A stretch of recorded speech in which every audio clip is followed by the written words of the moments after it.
Indian Contract act 1872, act number इसका 9 है, year इसका 1872 है। और जब हम इसको देखते हैं बेयर एक्ट को, तो वहाँ पे लिखा हुआ है this act may call the Indian Contract Act और it extend to whole of India. तो पहले जम्मू एंड कश्मीर को छोड़ करके था, तो अब ये सब बातें आप सब जानते होंगे कि कौन से कब से ऐसा हुआ है कि पूरे इंडिया में एप्लीकेबल है। 31 October 2019 Jammu and Kashmir reorganisation act 2019, उसके तहत ये सारे लॉज अब सब जगह पूरे इंडिया में एप्लीकेबल हैं। सेक्शन 2 पे आइए। हाँ, सेक्शन 1 के अंदर एक सेविंग भी दे रखा है। कई बार तो कई एक्ट ऐसे हैं जिसमें अलग से सेक्शन दिया हुआ होता है, व्यावृत्ति। वो ये बताता है कि इसमें अंतर्विष्ट कोई भी बात एतद द्वारा अभिव्यक्त रूप से निरसित न किए गए किसी स्टैट्यूट, अधिनियम या विनियम के उपबंधों पर, व्यापार की किसी प्रथा या रूढ़ी पर अथवा किसी संविदा की किसी प्रसंगति पर जो इस अधिनियम के उपबंधों से असंगत न हो, प्रभाव नहीं डालेगी। ये सेविंग कहता है nothing herein contained shall affect the provision of any statute, act और regulation not hereby expressly repealed, nor any uses or custom or trade, nor any incident of any contract not inconsistent with the provision। इसने ये कहा किसी भी act में कुछ भी लिखा हो, कोई चीज़ लिखी हो, कोई चीज़ बताई गई हो कॉन्ट्रैक्ट से रिलेटेड, कोई भी कस्टम हो जो चला आ रहा है, यदि वह इस एक्ट के अंदर बताए गए प्रोविजंस से इनकंसिस्टेंट नहीं है, तो इनकंसिस्टेंट नहीं है तो वो सब एप्लीकेबल होंगे। और अब हम लोग चलते हैं सेक्शन 2 में। सेक्शन 2 जिसे डेफिनेशन क्लॉज कहा जाता है, जबकि वो डेफिनेशन क्लॉज नहीं है, वो इंटरप्रिटेशन क्लॉज है। लेकिन एग्ज़ाम में ये पूछा जाता है कि प्रपोजल कहाँ डिफाइन है, कॉन्ट्रैक्ट कहाँ डिफाइन है, तो आपको यही लिखना पड़ता है सेक्शन 2H में, 2A में, 2D में, इस तरह से। तो इसलिए आप कंफ्यूज मत होना। लेकिन कभी ऐसा क्वेश्चन आ जाए, जबकि आज तक कभी आया नहीं है, कि इंडियन कॉन्ट्रैक्ट एक्ट का सेक्शन 2 बताता है डेफिनेशंस, इंटरप्रिटेशन या कुछ और, ऐसा क्वेश्चन कभी नहीं आया और मैं नहीं समझता कि इस तरह का कोई क्वेश्चन आएगा। हाँ, ये ज़रूर आया है कि कॉन्ट्रैक्ट कहाँ डिफाइन है, कंसीडरेशन प्रतिफल कहाँ परिभाषित है, तो आपको सेक्शन 2 के प्रोविज़न ही बताने पड़ते हैं। और अब हम चलते हैं इंटरप्रिटेशन क्लॉज, और वहाँ पे बात करता है ABCDEFGHIJ तक। लेकिन इसको हम लोग कैसे पढ़ेंगे ये देखिएगा। हम शुरुआत करते हैं 2H से। 2H जो बात करता है कॉन्ट्रैक्ट की, और इसने कहा कि कॉन्ट्रैक्ट क्या होता है, एन एग्रीमेंट। 2H कहता है एन एग्रीमेंट। कौन सा एग्रीमेंट, कौन सा करार, एनफोर्सेबल बाय लॉ। तो इस बात से an agreement enforceable by law is contract. तो सबसे पहले तो आप ये समझ लो कि कॉन्ट्रैक्ट हो या फिर इसका नाम वैलिड कॉन्ट्रैक्ट लिखा हो, एक ही बात है। Agreement which is enforceable by law, तो इसका मतलब है एग्रीमेंट कोई दो तरह का है। एक एग्रीमेंट है एनफोर्सेबल बाय लॉ, और एक एग्रीमेंट होते हैं नॉट एनफोर्सेबल बाय लॉ। बिल्कुल सही है। तो जो एग्रीमेंट्स एनफोर्सेबल बाय लॉ होते हैं उसे तो कहते हैं कॉन्ट्रैक्ट, और जो एग्रीमेंट एनफोर्सेबल बाय लॉ नहीं होते उसे कहते हैं वॉइड एग्रीमेंट्स, उसे कहते हैं वॉइड एग्रीमेंट्स। अब आगे चलते हैं कि एग्रीमेंट दो तरह का हुआ, enforceable by law, not enforceable by law. Enforceable by law है तो उसे कॉन्ट्रैक्ट कहेंगे। तो एग्रीमेंट क्या होता है, तो इसको ऊपर देखते हैं।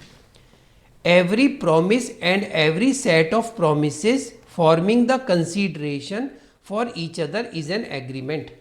तब इसने कहा, अब एग्रीमेंट की बात आती है। एग्रीमेंट किसे कहते हैं? तो एग्रीमेंट दिया हुआ है 2 के ई में, और वो बताता है every promise and every set of promises forming consideration each other plus consideration. तो एग्रीमेंट क्या हो गया? Promise plus consideration. कंसीडरेशन को हिंदी में बोलते हैं प्रतिफल, और प्रॉमिस यानी कि वचन। Promise and every set of promise. अब प्रॉमिस किसे कहते हैं, अब आपको यह पता होना चाहिए। तो प्रॉमिस गिवन है 2 के बी में। तो प्रॉमिस क्या कहता है? When an offer accepted it becomes promise. When an proposal accepted plus acceptance it becomes promise. तब ये प्रॉमिस बन जाएगा। अब इस चीज को इस तरह से देखो, proposal plus acceptance is equal to promise. Promise बन गया। अब इसके साथ अगर हमने कंसीडरेशन को ऐड कर दिया तो क्या बन गया? तो ये एग्रीमेंट बन गया। और अगर ये एग्रीमेंट एनफोर्सेबल बाय लॉ है तो ये कॉन्ट्रैक्ट बन गया। और अगर ये एग्रीमेंट एनफोर्सेबल बाय लॉ नहीं है तो ये वॉइड एग्रीमेंट कहलाएगा। तो इसको देखते हुए यदि हम एक फॉर्मूला बनाएं कॉन्ट्रैक्ट का, तो वो इस तरह से बन जाता है। Contract is equals to agreement plus enforceable by law. इसको ऐसे भी बोला जा सकता है, contract is equal to promise plus consideration. इसे ये भी कह सकते हैं, contract is equal to proposal plus acceptance plus consideration plus enforceable by law. ये कॉन्ट्रैक्ट हो गया।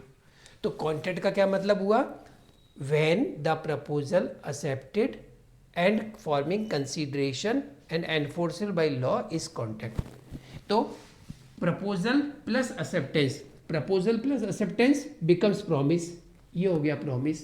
Plus consideration, promise plus consideration is agreement, promise plus consideration is agreement, and plus enforceable by law is contract. यहां पर किसी को कुछ पूछना हो तो आप पूछ सकते हैं, क्योंकि अब मैं इसका एक एग्जाम्पल देके बताने वाला हूं। ए ने बी से कहा कि मैं तुम्हें चांद ला के दूंगा 200 रुपये में, क्या तुम लोगे? तो ये क्या है? अब आप लोगों ने कुछ पूछा नहीं है तो मैं आपसे पूछूंगा। ए ने बी को कहा मैं तुम्हें चांद दूंगा, एक चांद 200 रुपये लगेंगे, क्या तुम लोगे? चलिए बताइए नीरता, ये क्या है? वेरी गुड, प्रपोजल है। बी ने कहा यस आई एम रेडी, मैं तैयार हूं, ये लीजिए 200 रुपये। खुशी, ये क्या है? शाबाश, ये एक्सेप्टेंस है। प्रपोजल भी है और एक्सेप्टेंस भी है। बताइए प्रीति, ये क्या हो गया? जब प्रस्ताव स्वीकार कर लिया जाता है तो वह वचन बन जाता है। बताइए प्रीति, ये क्या हो गया? ए ने बी को कहा कि मैं अपनी कार बेचना चाहता हूं 200 रुपये में। अब 200 रुपये को भी एक बार हटा दो, चलो। ए ने बी को कहा मैं अपनी कार बेचना चाहता हूं, क्या तुम खरीदोगे? अब बताओ प्रीति, ए ने क्या किया? ए ने प्रस्ताव किया बी को कि मैं अपनी कार बेचना चाहता हूं, क्या तुम खरीदोगे? बी ने कहा यस। बी ने कहा यस। अब बताओ बी ने क्या किया? स्वीकार किया। तो इतनी देर क्यों लगा रही हो बेटा बोलने में? ए ने प्रस्ताव किया, बी ने उसे स्वीकार किया, बिल्कुल ठीक है। प्रस्ताव प्लस स्वीकार क्या बन गया? प्रॉमिस। प्रॉमिस को हिंदी में क्या बोलते हैं? वचन। वचन बन गया। प्रीति तब तक तुम हाँ नहीं बोलोगी, मैं इससे आगे फिर पूरा तुम्हें नहीं आएगा बेटा, फिर समझ में पूरा कॉन्टेक्ट। ये तो बेसिक है, तुम बोलोगी तभी मैं आगे जाऊंगा। बाकी सारे के सारे हम सब साथ लेके जाएंगे, तुमको छोड़ के नहीं जाएंगे। ए ने बी को कहा मैं अपनी कार बेचना चाहता हूं। ए ने क्या किया? बी ने कहा हाँ मैं तुम्हारी कार खरीदना चाहता हूं। बी ने क्या किया? तो ये क्या बन गया? इन दोनों के बीच में क्या बन गया? वचन। Very good. क्योंकि वचन के बारे में क्या कहा गया है? प्रॉमिस क्या होता है? When the proposal accepted it becomes वचन, इट बिकम्स प्रॉमिस। अभी कार कितने रुपए में बेचना चाहता है ये तय नहीं हुआ है। अभी कार कितने रुपए में बेचना चाहता है ये तय नहीं हुआ है। बस उसने ये कहा है कि मैं अपनी कार बेचना चाहता हूं, क्या तुम खरीदोगे? अब मैं कह रहा हूं प्रीति आपसे, मैं अपनी कार बेचना चाहता हूं तुमको, क्या तुम खरीदोगी?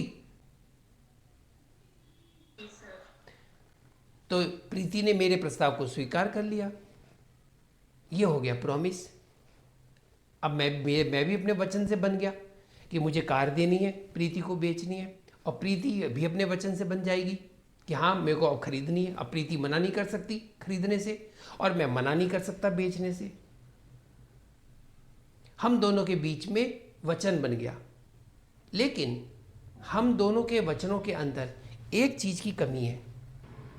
हम दोनों के वचन के अंदर एक चीज की कमी है। प्रीति बताओ किस चीज की कमी है? कि सर आपने ये तो कहा कि मैं अपनी कार बेचना चाहता हूं, खरीदोगी, और मैंने आपके इस प्रस्ताव को स्वीकार भी कर लिया, लेकिन सर आपने अभी तक ये नहीं बताया कितने में आप कार को बेचोगे। तो ये जो शब्द है ना, कितने में बेचोगे। अब मैंने तो कार दे दी प्रीति को, प्रीति तुमने मुझे क्या दिया? तुमने तो मुझे कुछ भी नहीं दे रही हो। तुम्हें तो कार मिल गई, लेकिन मुझे क्या मिला? जब मुझे क्या? प्रतिफल। लेकिन अभी तक तो कोई बात हुई नहीं ना प्रतिफल की, इसलिए अब केवल वचन हुआ है, मैं अपनी कार तुम्हें दूंगा, तुम कार मुझसे खरीदोगी, लेकिन अभी तक प्रतिफल की बात नहीं हुई। मैंने कार दी, तुमने बदले में मुझे क्या दिया? तो प्रतिफल का क्या मतलब होता है? बदले में, के बदले में, के बदले में। अब दोबारा सुनिए, तो इसका मतलब वचन तो हो गया, क्योंकि वचन के, अब वचन में हम कंसीडरेशन जोड़ेंगे। अब हम क्या जोड़ने जा रहे हैं? कंसीडरेशन। अब हम वचन के साथ क्या जोड़ने जा रहे हैं? कंसीडरेशन। कैसे? अब सुनो प्रीति, मैं तुम्हें अपनी कार 5,000 रुपए में बेचना चाहता हूं, क्या तुम खरीदोगी? तो प्रीति ने कहा जी हां। तो अब क्या हो गया ये हम दोनों के बीच में? प्रीति अब आप बताओ, अब तुम्हारे और मेरे बीच में क्या हो गया? अब हमारे बीच में 5,000 रुपए की बात आ गई। मैं तुम्हें कार दूंगा, तुम मुझे 5,000 रुपए दोगे। इसका मतलब वचन तो था ही था, अब वचन के साथ ऐड हो गया, क्या ऐड हो गया? प्रतिफल। तो बताओ क्या वचन के साथ अगर प्रतिफल ऐड हो जाता है तो क्या बन जाता है? एग्रीमेंट, करार। तो एग्रीमेंट के अंदर क्या क्या होता है? एग्रीमेंट में प्रॉमिस होता है और उसके साथ कंसीडरेशन होता है। प्रॉमिस में क्या क्या होता है? प्रपोजल होता है और एक्सेप्टेंस होता है। तो एग्रीमेंट के अंदर प्रॉमिस और कंसीडरेशन होता है। तो 5,000 रुपये में मैं अपनी कार तुमको बेचना चाहता हूँ, क्या तुम खरीदोगी? तुमने कहा हाँ, बात खत्म हो गई। अब ये एग्रीमेंट हो गया। अब हम ये देखेंगे कि अब एक एग्जाम्पल और। मैंने कहा अंकिता को कि मैं तुम्हें चांद देना चाहता हूँ, क्या तुम लोगी?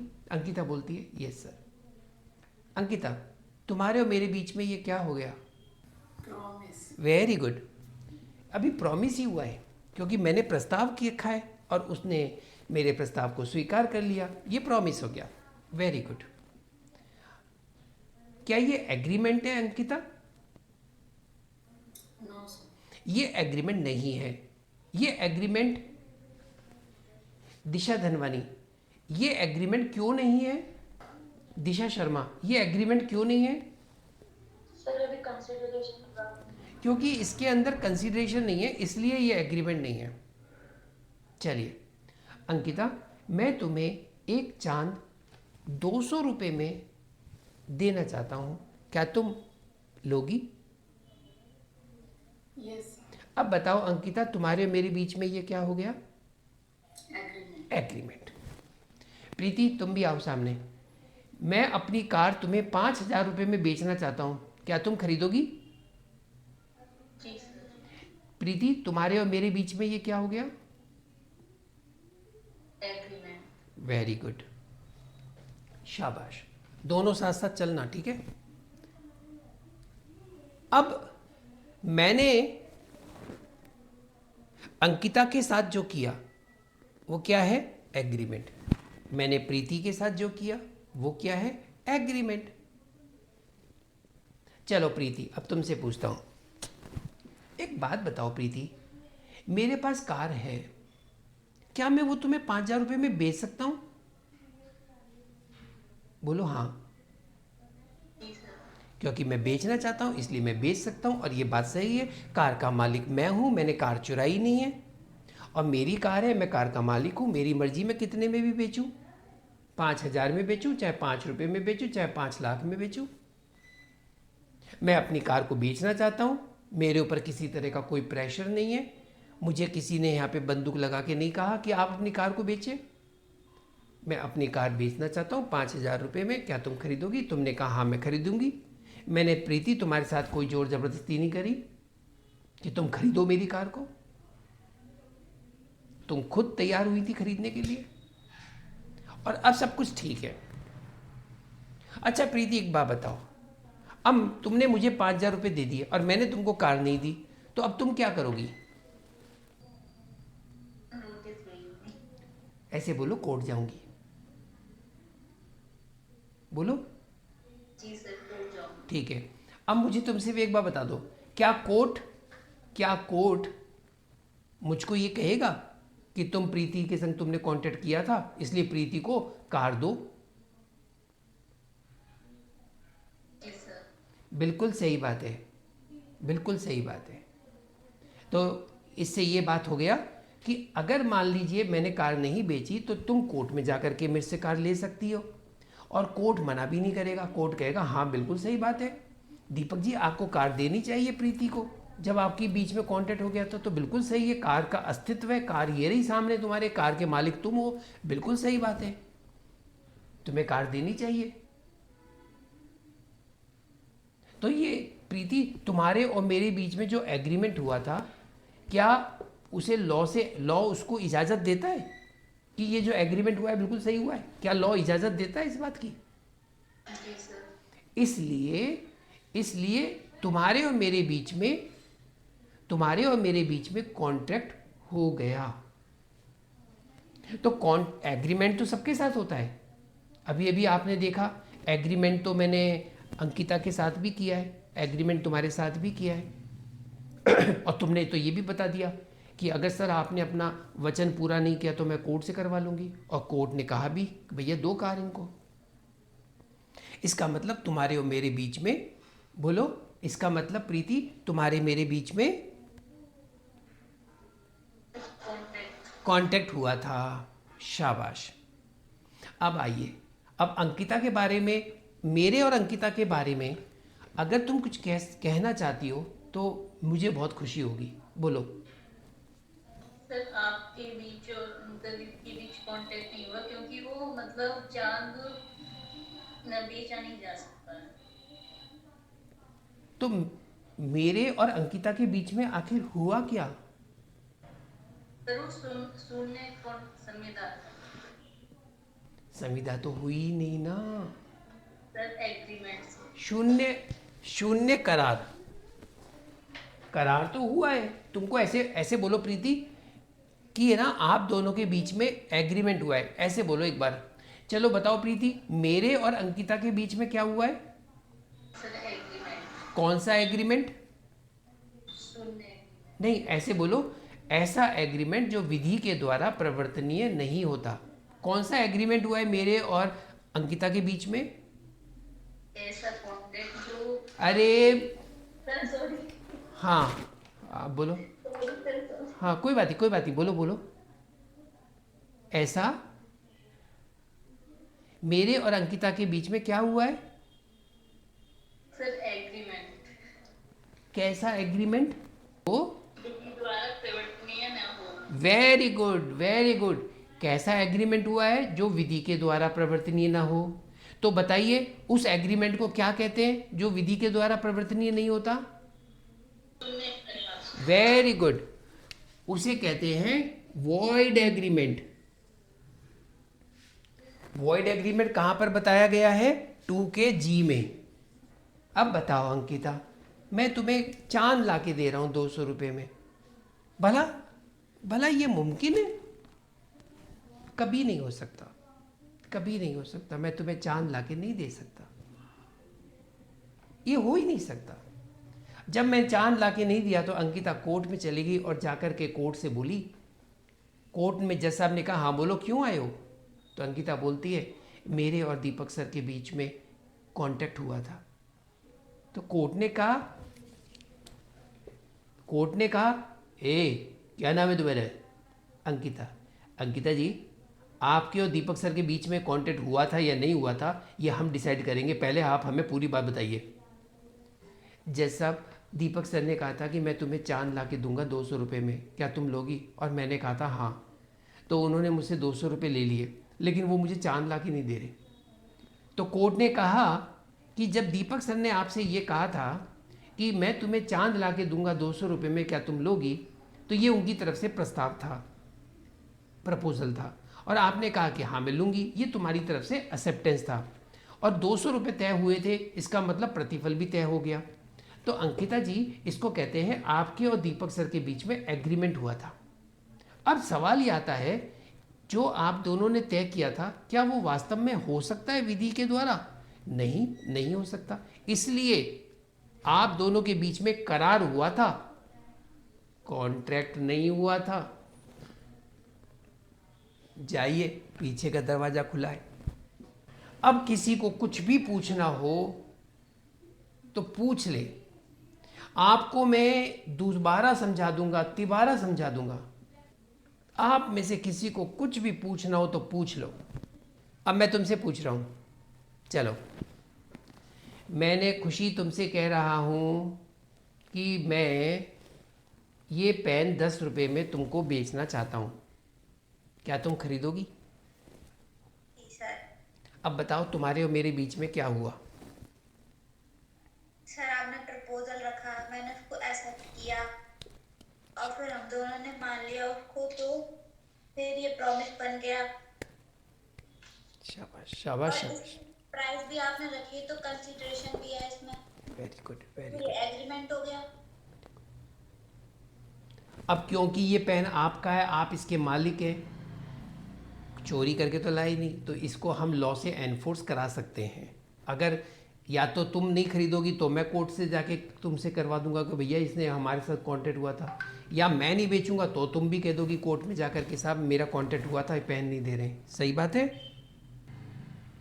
जी। वेरी गुड, शाबाश, वेरी गुड। अब ठीक है। तो अभी हमने पढ़ा प्रपोजल, प्रॉमिस, है ना, ये सारी चीज़ें पढ़ी। अब हम इसको एक बार एक्ट से देखते हैं। प्रपोजल, तो देखो मेरी बात सुनो, Indian Contract act, Indian law में प्रपोजल वर्ड यूज़ होता है, ऑफर वर्ड यूज़ नहीं होता। ऑफर और प्रपोजल को एक ही बात है, लेकिन ऑफर वर्ड इंग्लिश लॉ में एप्लीकेबल होता है, इंडियन लॉ में एप्लीकेबल नहीं होता। व्हेन वन पर्सन सिग्निफाइज, यहाँ पर जो सिग्निफाइज है, सिग्निफाई का मतलब है to indicate, to declare. When one person signifies to another, किसी दूसरे को, हिज विलिंगनेस टू डू, अपनी इच्छा बताता है कुछ करने की। जैसे कि मैंने कहा कि मैं अपनी कार तुम्हें बेचना चाहता हूं, क्या तुम खरीदोगी? और to abstain from doing anything, या फिर किसी कार्य को ना करने के लिए। देखो, अगर तुम ऐसा नहीं करोगी तो मैं तुम्हें 100 रुपये दूंगा, क्या तुम्हें मंजूर है? With a view to obtaining, तो वो जो एक व्यक्ति है वो दूसरे व्यक्ति को ऐसा क्यों कहता है, वो किस दृष्टि से कहता है? With a view to obtaining the assent, क्यों कह रहा है? ताकि वो उस तुम्हारी असेंट ले सके, सहमति ले सके, सम्मति ले सके। मैं यही चाहता हूं, मैं जो चाहता हूं उसके लिए तुम हाँ करो। Of that other to such act और एब्सटेंसी, एक्ट और एब्सटेंसी मतलब, एब्सटेंसी मतलब कोई काम नहीं करने की बात हो रही हो, और एक्ट का मतलब कोई काम करने की बात हो रही हो। He is said to make a proposal, तब ये कहा जाता है कि वह व्यक्ति प्रपोजल कर रहा है। तो प्रपोजल कर रहा है किसी दूसरे व्यक्ति को, तो इसमें मेंस के अंदर ये शॉर्ट टाइप का क्वेश्चन बन करके आ सकता है। When a person is said to make a proposal, कोई व्यक्ति प्रस्थापना करता है। ये कब कहा जाता है? हिंदी में बहुत सारे शब्द हैं, दो शब्द बोला जाता है, प्रस्थापना बोला जाता है। प्रस्ताव शब्द आपको नहीं मिलेगा।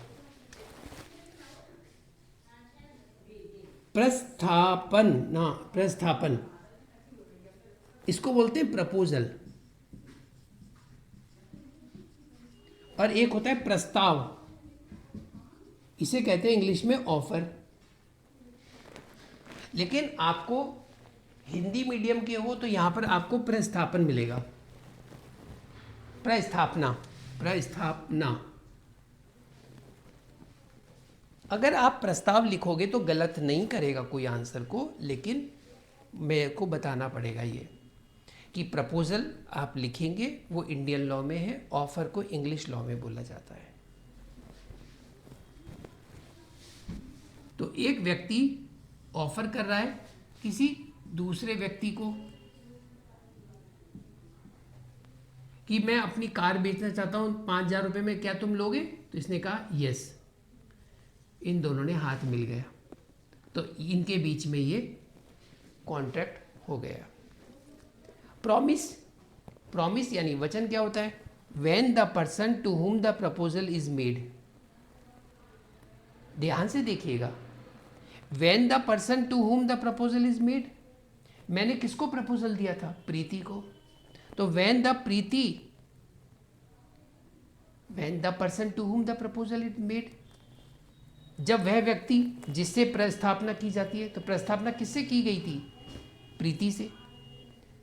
Is made signifies his assent thereto, और वो उसके अंदर अपनी सम्मति दे देती है। The proposal is said to be accepted, तब ये माना जाएगा कि प्रपोजल को एक्सेप्ट कर लिया गया है। ए proposal when accepted becomes a promise, और जब प्रपोजल एक्सेप्ट हो जाता है तो वो प्रॉमिस बन जाता है। तो promise is equal to accepted proposal. MCQs में कई बार इस तरह की लैंग्वेज यूज हो जाती है। सी प्रोमिजर एंड प्रोमिजी, अब मैं कौन हूं? प्रोमिजर, प्रॉमिस करने वाला। किसके साथ किया है मैंने? प्रीति के साथ। प्रीति कौन है? प्रोमिजी।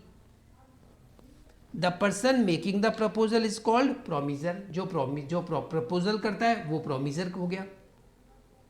वचन दिया ना, प्रीति मैं तुम्हें वचन देता हूं कि मैं अपनी कार 5,000 रुपये में तुम्हें बेचने के लिए तैयार हूं, पहले तो मैं प्रपोजल करूंगा, मैं बेचूंगा, क्या तुम खरीदोगी? तुमने कहा हाँ, तो इसका मतलब ये हुआ मैं प्रॉमिसर हो गया, अब मैंने अपना वचन दे दिया। And the person accepting the proposal, और जो व्यक्ति प्रपोजल को एक्सेप्ट कर लेता है तो वो क्या हो गया? प्रॉमिजी। जैसे ही आपने मेरे प्रपोजल को एक्सेप्ट किया तब आप प्रॉमिजी हो गए। अब आता है कंसीडरेशन। कंसीडरेशन का मतलब होता है प्रतिफल, कि मैं अपनी कार 5,000 रुपये में तुम्हें बेच रहा हूँ, क्या तुम खरीदोगी? तुमने कहा हाँ मैं खरीदूंगी। तो मेरे लिए कंसीडरेशन क्या है? 5,000 रुपये। तुम्हारे लिए 5,000 रुपये तुम मुझे दे रही हो, बदले में क्या ले रही हो? कार। तो कार तुम्हारे लिए क्या हो गया? प्रतिफल। मेरे लिए प्रतिफल क्या हो गया? 5,000 रुपये। अभी इस कंसीडरेशन की डेफिनेशन को हम डिटेल में नहीं जाएंगे, क्योंकि एक दिन एक लेक्चर हम कंसीडरेशन पे रखेंगे, तब आपको वो एक साथ समझा दूंगा। अभी आप सिर्फ इतना समझिए कि कंसीडरेशन का मतलब होता है कुछ के बदले कुछ, समथिंग इन रिटर्न। इसके बाद एग्रीमेंट आपको क्लियर हो गया। इसके बाद रेसिप्रोकल प्रॉमिसेस, मैंने तुमको प्रॉमिस किया, तुमने मुझे प्रॉमिस किया, ये रेसिप्रोकल हो गया, एक दूसरे के लिए। मैं तुमसे शादी करूंगा, तुमने कहा मैं तुमसे शादी करूंगी, हम दोनों ने एक दूसरे को वचन दे दिया शादी का, ये रेसिप्रोकल प्रॉमिस हो गया। रेसिप्रोकल मेरे ही प्रॉमिस के अंदर आपका प्रॉमिस, मैं अपनी कार बेचूंगा तुम्हें 5,000 रुपये में, मैं आपकी कार 5,000 रुपये में खरीदने को तैयार हूँ, ये रेसिप्रोकल प्रॉमिसेस ट्रांसफर हो गया। वॉइड एग्रीमेंट, ये भी आप पढ़ चुके हो, जब मैंने ये कहा था कि मैं तुम्हें चांद ला के दूंगा 200 रुपये में, मैं तुम्हें ताजमहल बेच रहा हूँ 200 रुपये में, क्या ये संभव है? नहीं। तो ये हो गया वॉइड एग्रीमेंट। कॉन्ट्रैक्ट, तो कॉन्ट्रैक्ट क्या होता है वो अब आपको क्लियर हो गया होगा। अब इसके बाद आता है वॉइडेबल कॉन्ट्रैक्ट और वॉइड कॉन्ट्रैक्ट। अब मैं आपको ये दो चीज़ें समझाने जा रहा हूँ, इसे ध्यान से समझिएगा। अब मैं बताने जा रहा हूँ वॉइडेबल और वॉइड कॉन्ट्रैक्ट किसे कहते हैं। तो सबसे पहले मैं आपको बता देता हूँ वॉइडेबल। अब बहुत ध्यान से सुनिएगा मेरी बात को। मैं अपनी कार 5,000 रुपये में बेचना चाहता हूँ। नहीं नहीं नहीं नहीं, मान लीजिए खुशी, तुम्हारे पास एक बहुत शानदार कार है और उसकी कीमत है 50 लाख। खुशी, तुम्हारे पास कार है 50 लाख रुपए की? शाबाश। तुम मुझसे बहुत प्यार करती हो, इतना प्यार करती हो कि तुम सपने में भी कार को नहीं बेचोगी किसी को। क्या ये बात सही है? चलो, अब मैं आ रहा हूं तुम्हारे यहाँ, ठीक है? अब मैंने कहा खुशी इन कागज पर साइन कर दो। खुशी ने मेरे से पूछा ये कागज किस बात के हैं, क्या लिखा है इसमें जो मैं साइन कर दूं? तो मैंने कहा खुशी, इस कागज में ये लिखा है कि तुम अपनी मर्जी से बिना किसी दबाव के अपनी कार 1,00,000 रुपए में मुझे बेच रही हो। खुशी, क्या तुम साइन करोगी? करूंगी मैं साइन। और अब मैंने ये बंदूक लगा दी तुम्हारे यहाँ पे, साइन करो वरना गोली मार दूंगा। अब बताओ साइन करोगी? वो धमका रहा है सर, मुझे करना ही पड़ेगा। तुम चाहती हो साइन करना? तुम्हारी जो तुम्हारी जो एक्सेप्टेंस है क्या वो फ्री है या नहीं? नहीं है सर। दबाव में कर रही हो ना? बस। तो जब कभी भी किसी की सहमति आप दबाव में लेते हो, अब मैं टीचर हूँ, खुशी स्टूडेंट है, अब खुशी इसलिए साइन कर रही है क्योंकि अगर मैंने साइन नहीं किया तो दीपक सर मेरे को फेल कर देंगे। मैंने उसके ऊपर बंदूक नहीं लगाई, बस वो मैंने कहा देख लो खुशी साइन कर दो इसमें, तुम्हारी जैसी इच्छा। खुशी डर गई। खुशी कौन है? पेशेंट है। मैं कौन हूँ? डॉक्टर हूँ। तो खुशी डर गई, पता नहीं कौन सा इंजेक्शन लगा देंगे। तो खुशी ने साइन कर दिया।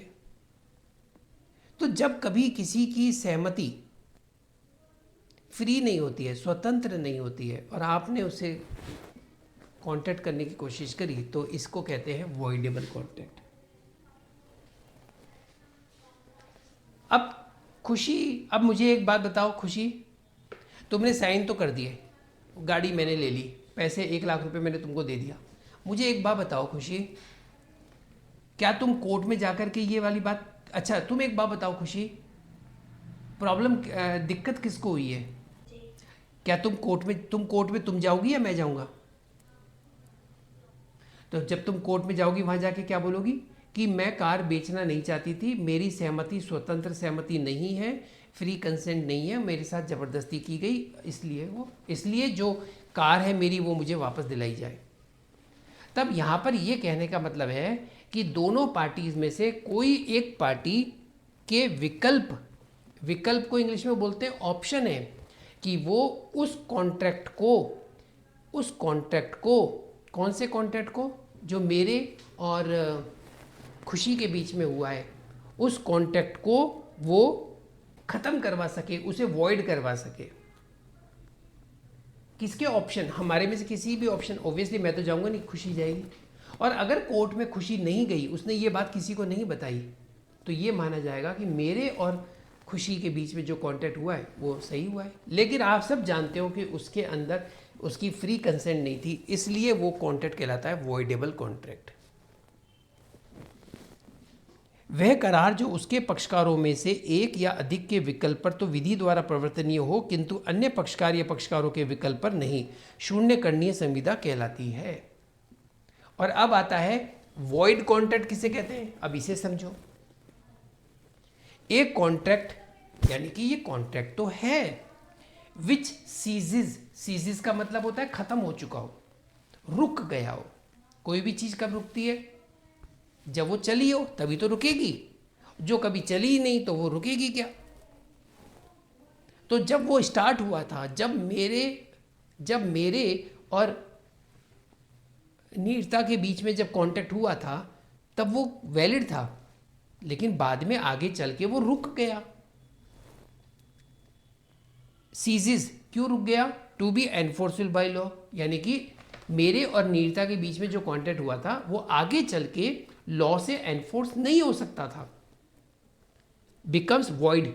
तो वो रुक गया, एनफोर्सेबल नहीं हो सकता था आगे चल के, तो वो कॉन्ट्रैक्ट कैसा हो गया? वॉइड कॉन्ट्रैक्ट हो गया।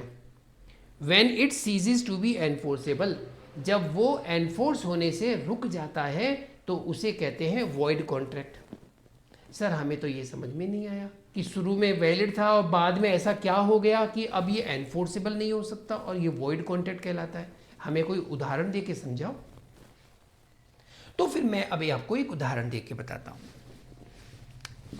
ये है मिस्टर ए और ये है बी। बी ने ए के साथ ये कहा कि हमको शराब की बोतल चाहिए, हमारे घर में फंक्शन है 6 तारीख को, और इनके बीच में कॉन्टैक्ट हुआ 1 तारीख को। तो ए ने कहा 10,000 रुपये लगेंगे, बी ने कहा ओके। अब या तो 10,000 रुपये एडवांस दे दे या फिर बाद में दे दे। पेमेंट जो होता है किसी भी कॉन्ट्रैक्ट में वो मटेरियल नहीं होता, वो चाहे आप बाद में दे दो। तो बी ने कहा कि हमें शराब की बोतल चाहिए 1 कैरेट 6 तारीख को। ए ने कहा पहुंच जाएगी, 10,000 रुपये लगेंगे, जब बोतल दे देंगे तब पैसे दे देंगे या एडवांस दे दे। बात सही हो गई। अब इन दोनों के बीच में जो शराब की बोतल लेने का, जो कैरेट लेने का कॉन्ट्रैक्ट हुआ, वो वैलिड है या नहीं? वैलिड है। आप जयपुर में शराब की ट्रेडिंग कर सकते हो, कोई दिक्कत ही नहीं है, वैलिड है। लेकिन क्या हुआ, 1 तारीख और 6 तारीख, 4 तारीख को गवर्नमेंट ने शराब की बिक्री पर बैन लगा दिया। तो यहां से लेके यहां तक ये कॉन्ट्रैक्ट कैसा है? ये है वैलिड। लेकिन 4 तारीख को गवर्नमेंट ने कहा कि अब शराब का कोई व्यापारी कोई ट्रेडिंग नहीं करेगा, तो यहां से लेके यहां तक ये हो गया वॉइड। अब ये काम नहीं हो सकता। जब किया था तब तो वैलिड था, लेकिन 4 तारीख को गवर्नमेंट ने बैन लगा दिया, तो अब अगर ये शराब की सप्लाई करेगा तो ये इल्लीगल कहलाएगा। इसलिए इस कॉन्ट्रैक्ट को वॉइड कॉन्ट्रैक्ट कहते हैं। कब हुआ ये void contract? When it ceases to be enforceable. When it ceases to be enforceable, ये हो गया वॉइड कॉन्ट्रैक्ट। प्रीति आपको समझ में आ गया क्या? जी सर, ओके। तो आज हमने ये सेक्शन 1 और 2 कंप्लीट कर लिया। कल ठीक 5:30 बजे हम इसी तरह से क्लास कंटिन्यू करेंगे। मैं क्लास ओवर कर रहा हूँ। Thank you.